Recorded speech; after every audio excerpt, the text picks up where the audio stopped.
నమస్కారం ఘంటారావానికి స్వాగతం. ముందుగా ప్రధానాంశాలు.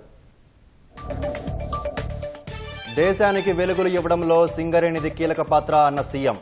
లాభాల్లో 34% కార్మికులకు బోనస్ ప్రకటన. ఇటలీ పారిశ్రామికవేత్తలతో మంత్రి శ్రీధర్ బాబు భేటీ. ఏరోస్పేస్, డిఫెన్స్ రంగాల్లో పెట్టుబడులు పెట్టాలని పిలుపు.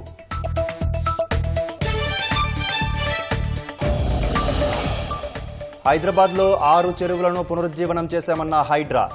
అక్రమార్కుల చెర నుంచి 923 ఎకరాలు సంరక్షించామని ప్రకటన.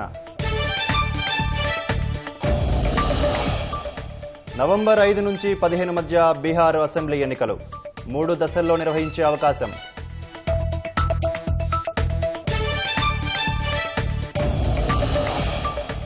ఫిలిప్పీన్స్లో హడలెత్తిస్తున్న భారీ వర్షాలు. వేలాది మందిని సురక్షిత ప్రాంతాలకు తరలించిన సిబ్బంది.